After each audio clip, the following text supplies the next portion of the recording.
Hi guys, it's Goddess Starla Vamp for Ask a Dominatrix, here where I answer your questions about fetish, kink, and BDSM. Passcode.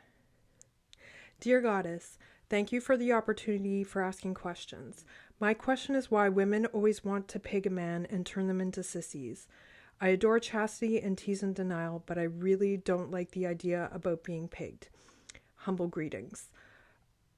With that, I'd say women don't always want to turn men into sissies. In BDSM videos, there's kind of trends, different formulas, patterns of behavior that cluster together, and people teach each other behavior, and it kind of echoes like an echo chamber. So what you're seeing is Dominatrix is deciding sort of the formula. This is what we want to do. But also you're appealing to commercial fetish on the internet. So that's probably what you're seeing a lot of. And that's echoing throughout pro-dom sessions. So organically, I don't know if that's always the case. We don't know what happens between four walls unless somebody tells us, or unless there's a camera there, right? So with that, just stick with what you like, stick with the chastity and the tease and denial, and of course don't feel pressured to be a sissy or to get pegged. With pegging, I think women get a kick out of the excitement, the thrill, the power. What is that, a plane? The power dynamic that's going on. It's nice to have something to penetrate with for a change, so it can be exciting. Do you like water sports? Yes, I do. It's something I haven't really done that much of the last few years. When I was younger, I was really good at wearing high-heeled shoes, having the man lie on the ground and have a towel underneath him, and just go at it. And it's just really fun. It just feels really rock and roll to me. It's one of, well, I don't I don't get it out as much as I used to, but it was one of my favorite things to do, kink wise, and the guys had a good time. Maybe because I was having a good time, but it made me feel like a rock star.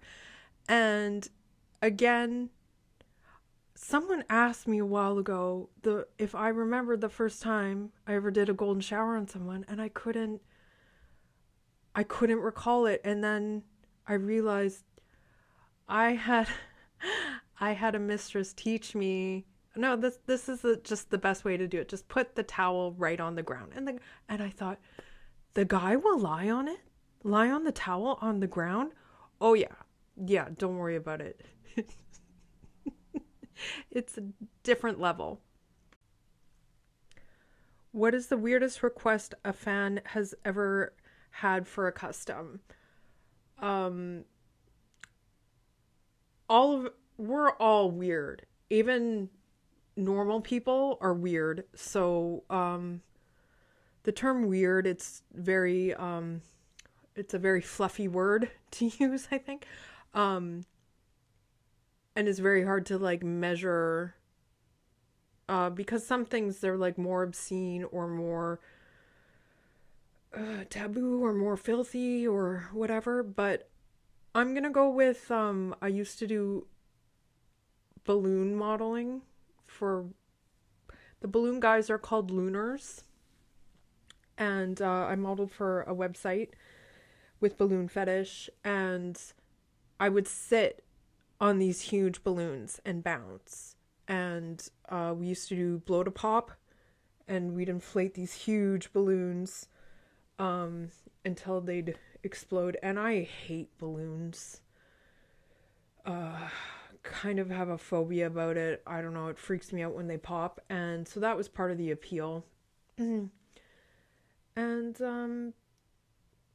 Mm, I don't think I'd do it again.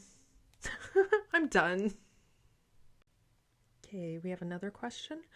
Generally speaking, what are your recommendations for best practices for someone seeking a professional relationship with a Dom? It's easy to find professionals who practice the lifestyle, but it feels like a minefield when approaching them with desires for a meaningful personal connection or an endless waiting game that leads to disappointments. So, with that, I'm going to say when you go to see a professional, uh, there's boundaries there, and that's their job.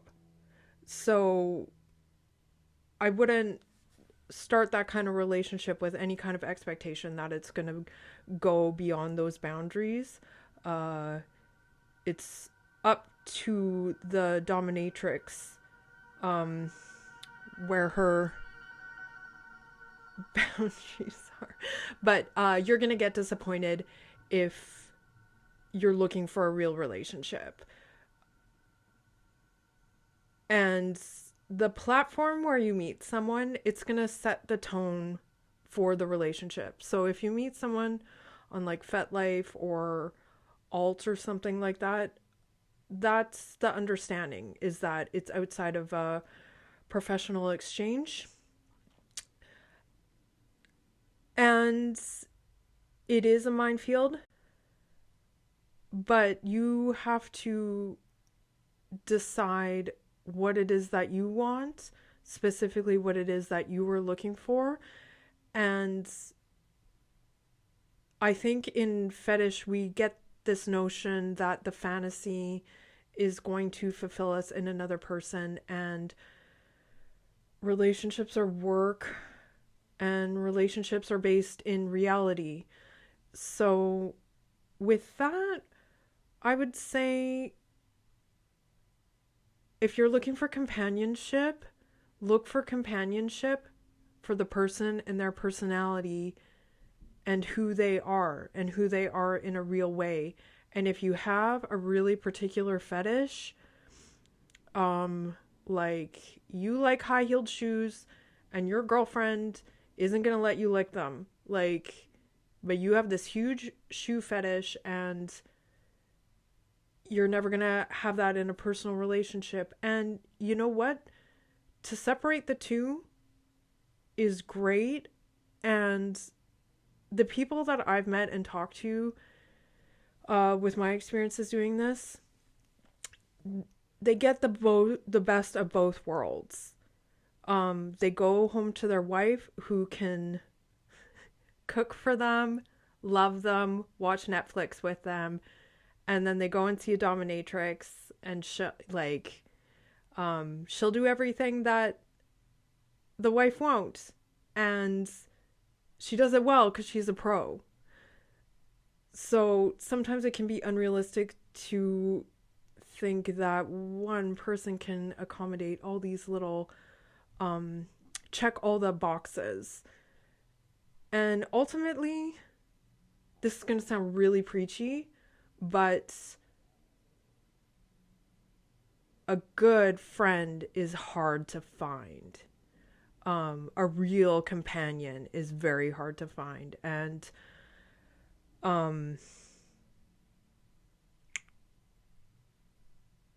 that kind of human connection,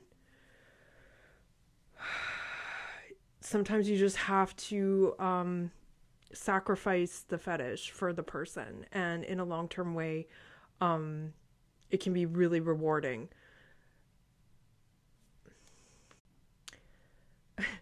I'm going to use an example of my personal experience where you would think, well, why can't you just accommodate the fetish? Like,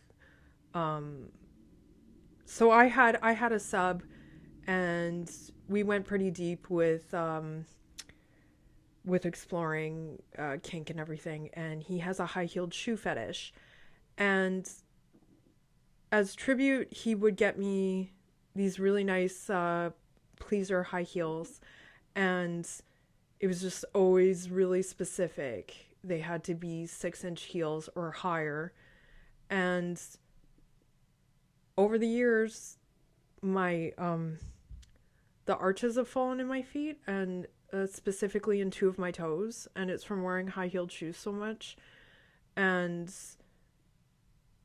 when I walk normally in flats, my foot will cramp up, and it's excruciating. And it happens like kind of frequently, that my foot will hurt, and it's from wearing high-heeled shoes, and I have to wear a size bigger now,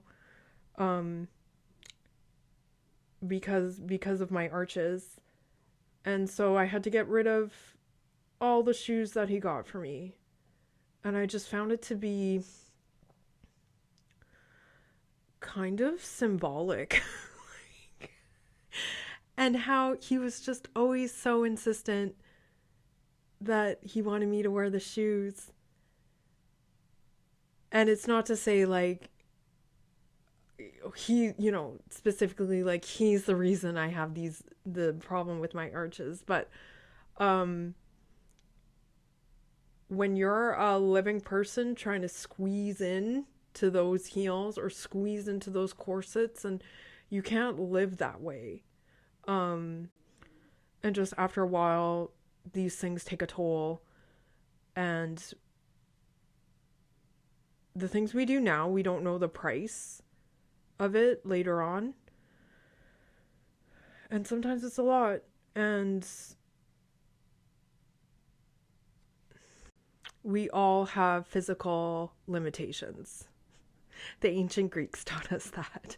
There's only so much you can physically do with your body, and you have to be realistic about what that is.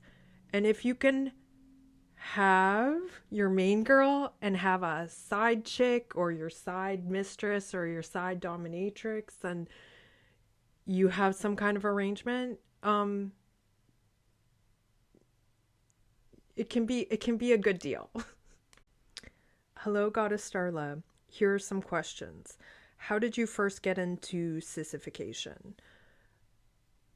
That would have been... Well, I didn't really... Okay. Sissification, because I did cross-dressing. Yeah, I've done cross-dressing for a while, though. Probably... Well, through my ex-husband, but also pro-doming when I worked at the first dungeon I worked at. So that probably was the eye-opener for yes, men like to wear women's clothing. Like, this is you see it firsthand. You see it with your own eyes. Okay, this is a thing. So, yeah, professionally, I would say, and we called it Specification, was the first dungeon that I was at. Do you take your sissies out in public? Yes, I have. We shot a video. I'm not going to name the name of the park, but I had Randy on a dog leash, and we walked around the park, and he was cross-dressed. How do you determine where to take your relationship with your submissives? When I see someone professionally, it's just professional, and then also maybe for video. So I do have pretty rigid boundaries. And my personal life is really something different. So when I meet someone in a pro-dom session, that's where that stays. I think, yeah, like I might go out with them to a fetish party or something like that, but I do like my downtime, and I do have a personal life. Sorry. What do you enjoy least and most about being a dom? Okay. I'm gonna go with least first. I think some of the disrespect that comes with doing sex work. I don't like being called a whore, ever. And that sting of being called a whore never goes away. And sometimes people get really derogatory and scary. And the shame that can come with that too. So it's not always happy-go-lucky whips and chains all the time. But with this negativity, I take it in stride, and it hasn't broken me. It hasn't broken my dominatrix career, and I just try to be a well-rounded person. And if these things really affect me, then I talk to people, I talk to my friends, I talk to clients until I feel more elevated. And the best thing, people can be so sweet. People can be amazing. And I really got attracted to fetish because I like witnessing behavior. And I like that sensitivity and that softness that, unfortunately, it's in secrecy sometimes. But sometimes it's in secrecy because it needs to be protected. Because people really express their vulnerabilities to me, and they entrust me with who they are in their social status. So I really appreciate how people have entrusted that psychology with me. And it can be really amazing to be so respected by strangers, people I've never met. And if people look up to me, I don't even I don't even know what to do with that, because I feel normal, and it feels like real life. And like anybody else, there's good days and there's bad days. And if anybody elevates me or puts me on a pedestal, it's really special. But with that, it's a struggle, struggling, swimming against the current. And it's a lot of hard work. And unfortunately, sometimes I really have to be on the defense about things. But I've had great experiences, and sometimes I just feel like a rock star. Here we go. Do you enjoy crossing fetish lines like sissification and bondage? Yeah, I think it's interesting. I want to do what the other person wants to do, and I like it if someone has a mind map of what they want to do and they bring that to me. I'm not a mind reader. I can come up with creative ideas, but I like it when someone meets me halfway and we can figure out different things together. Because if someone says to me, let's do something new, well, that could be anything. Like, it's not just up to me. Have you remotely controlled a submissive using a hush plug? If yes, what was that experience like for you both? I don't know what that is. It just hasn't come about. I know I have friends who do things like that, where one of them will be wearing a sex toy and they'll go out for dinner or something, and the other person will use a remote control.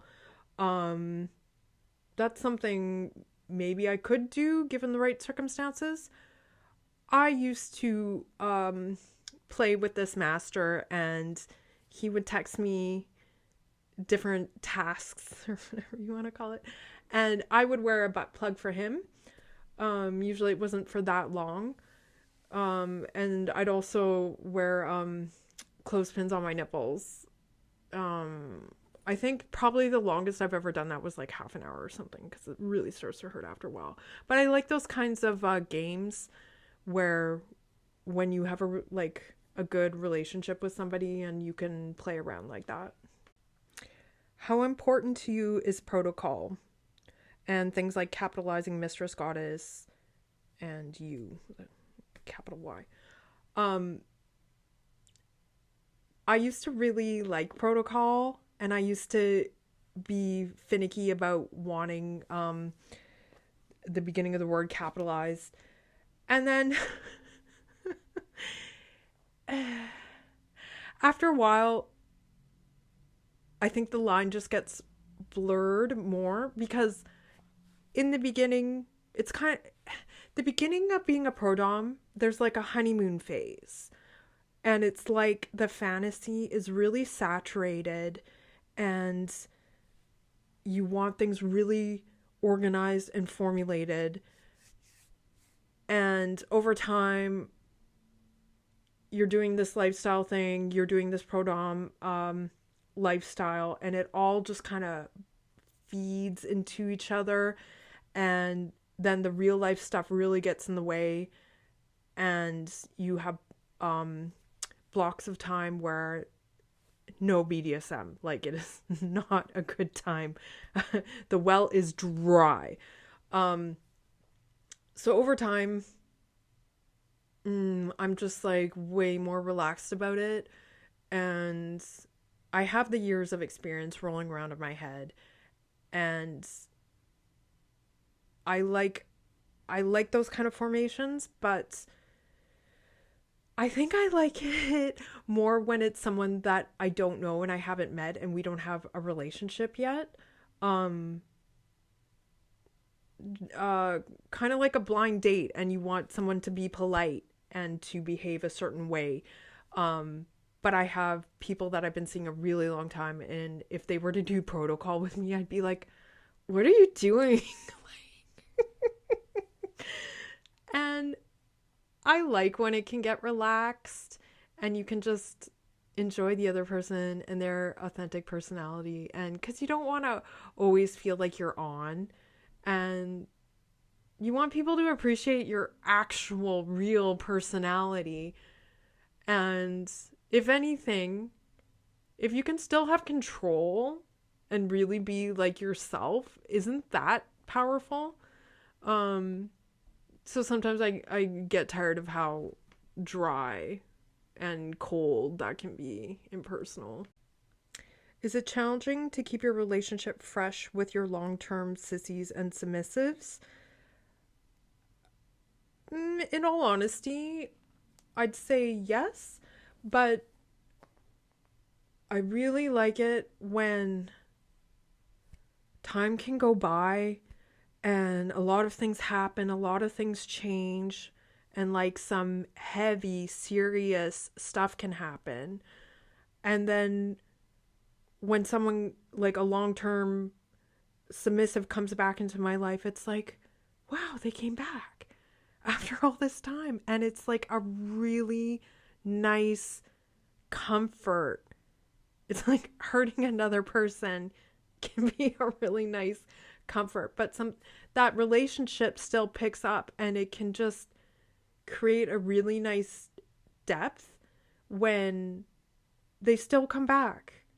And it just goes to show that there must have been some kind of connection there. Like I've had clients that I've been seeing for over a decade, and it blows my mind. I can't believe how much we've changed. But also how we still like the same things.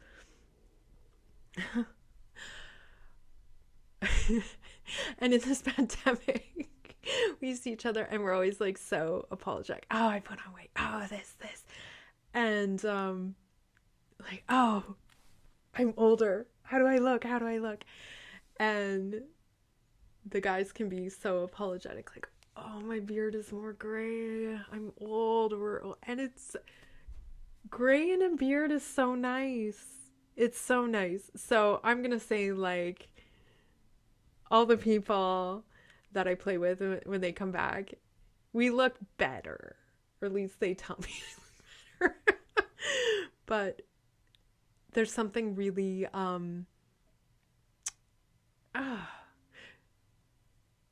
there's something about aging well, which is gorgeous and sophisticated. I probably don't hit as hard. Probably because I know I don't have to as well. And maybe I'm not the first one to come up with some of the kinkier things to do, or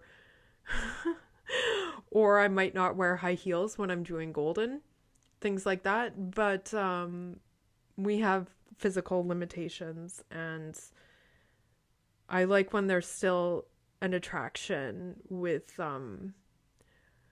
these psychological ideas of doing these things. And yeah, I've seen people, their relationships, they come and go, they get married, they get divorced. I was married, I got divorced, this and that, and you never know how it's gonna turn out.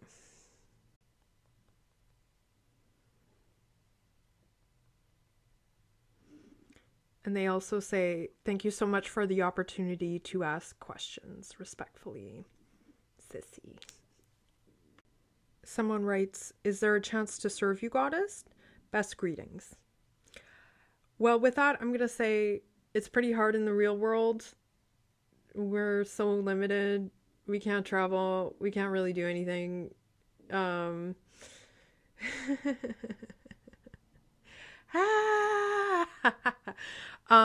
But virtually you can join my OnlyFans, join my website. These little bits of tribute, they help me, they help my lifestyle. They help me get my nails done. Someone writes, I have a desire to be dominated by being kissed. Long story for here. Does a fetish like this in some way go against the dominant submissive relationship? I think that's like a very normal, common kind of fantasy. Like with kissing and sex, people like to be dominated or dominate. Professionally though, if you go and see a pro dom, she will freak out if you try to kiss her. So that goes against that kind of professional exchange, but personally it's a really common desire. Hello, Goddess Starla. I'm a longtime fan of you and your work. The question I have is how to approach the subject of bringing harder humiliation into play with a partner. Can't wait to watch your Q&A, Goddess. Thank you. Harder humiliation. Well, I think you can sit down with your partner and say, honey, I would like to do this or this or this. And they might be into it, but I think it can be a matter of timing and to choose the right moments, and just come to a mutual understanding of what you want and how realistically she can accommodate that. So it just takes a lot of communication beforehand, and it can be frustrating because maybe the timing won't be right, or the first few times you play, it might not be what you want, but you're sowing the seeds for what you like, and maybe the opportunity can sprout later, and maybe later than you think. But you can be pleasantly surprised by how these things can actually work, and it can be just a matter of timing. Another question is, what is my advice for a newbie on starting? I'm going to have to say,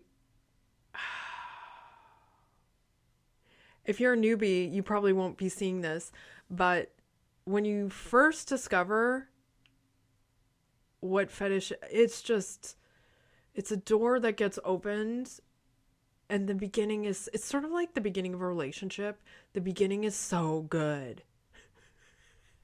And then you have to just keep making it fresh later in life. But when you first open that Pandora's box, it's fucking amazing. It's astounding. So, but the advice that I would give about all of that is to be as safe as you can, and to not get into toxic behaviors, because you have to be so careful with what's out there, and what can seem as ethical playing can be abuse, and it's really scary, and you can fall into really bad situations that you can't get out of at first. And with that, just have realistic notions of what you want and how far you want to push that. What are my favorite kinks? Golden, strap-on, foot fetish, cross-dressing, nipple play, cock and ball torture, bondage.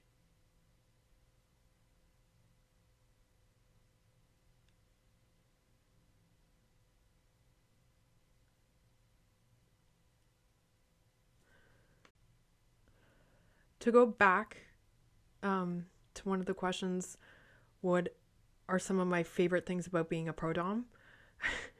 This might be bad, but I like seeing clients in public, even if they pretend that they don't know me and they try to ignore me. I literally saw a client at the grocery store, and it was like some stupid 90s romantic comedy or something, where it was the grocery store and it was like in the fruit section where they were on the other side of the cantaloupes or something like that. I really like how it's something that it really leaks into the real world, and it makes me feel a connection to society and to the world, to know that people are seeking the same things, and people are scared to seek out their desires or their sexuality. And it's something that it's a behavior that has to be kind of taught or learned, because sex is about other consenting adults. So when people can get together and brainstorm these kinds of things and confide these kinds of things, it gives more soul to what sex and fetish, kink, BDSM should be. So I really like when people have conversations about what that is. And you can take the sex right out of it. And one of the things that I like about fetish too is it can be really asexual. Like, a high-heeled shoe is sexy, but it's not sex. It's asexual. To lick a shoe, it's about a thing. It's about an object. It's pretty asexual. So I like that. And I like the psychology. Thanks for your questions, guys.